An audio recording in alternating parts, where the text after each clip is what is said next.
একটা কথা আমাকে প্রায় ভাবায় আজকাল, বিশেষত মানুষের সঙ্গে কাজ করতে করতে, যে আমরা স্ট্রেংথ কোথা থেকে পাই, হার্ডওয়ার্ক থেকে না ফেলিয়ার থেকে।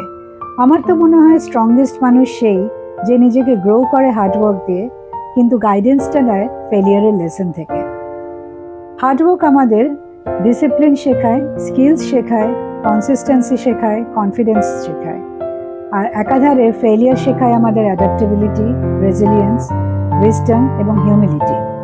যে মানুষ শুধুমাত্র হার্ডওয়ার্ক করে যায় কিন্তু ফেলিয়ার থেকে লেসন নেয় না, সে কিন্তু বারবার একই মিস্টেক করবে।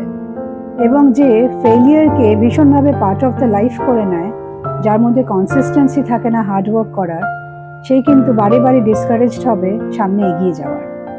তাই হার্ডওয়ার্ক যদি আমাদের স্ট্রেংথ বাড়ায়, ফেলিয়ার আমাদের সেই স্ট্রেংথ কিন্তু টেস্ট করে।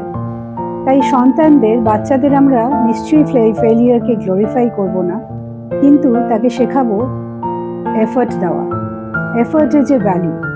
তাকে শেখাবো যে ফেলিয়ার যখন জীবনে আসবে, আর সেটা কিন্তু আসবেই, ইনএভিটেবল, শুধুমাত্র মার্কস দিয়ে আসবে তা না, অনেক কিছুর মাধ্যমে ফেলিয়ার আসতে পারে আমাদের জীবনে। তখন সেটা কিন্তু আমাদের স্ট্রেংথের ফিডব্যাক হবে, সেটা আমাদের উইকনেসের ফিডব্যাক হবে। তাই এই ফিডব্যাক নিয়ে কিন্তু আমাদের কনসিস্টেন্টলি এগিয়ে যেতে হবে। তার লেসনটা আমরা নেব, বাউন্স ব্যাক করব, রেজিলিয়েন্সি শিখব, এবং সেইভাবে আমরা এগিয়ে গিয়ে আবার আমাদের নিজেদের দাঁড় করাবো। ফেলিয়ার মানে কিন্তু জীবনের ফুল স্টপ নয়।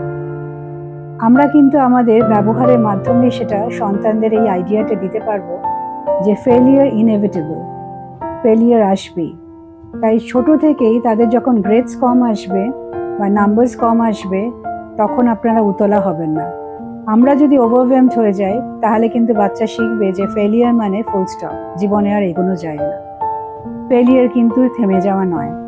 কনসিস্টেন্টলি আমরা যদি হার্ডওয়ার্ক করি, সব সমস্যা থেকে কিন্তু আমরা বেরিয়ে আসতে পারি।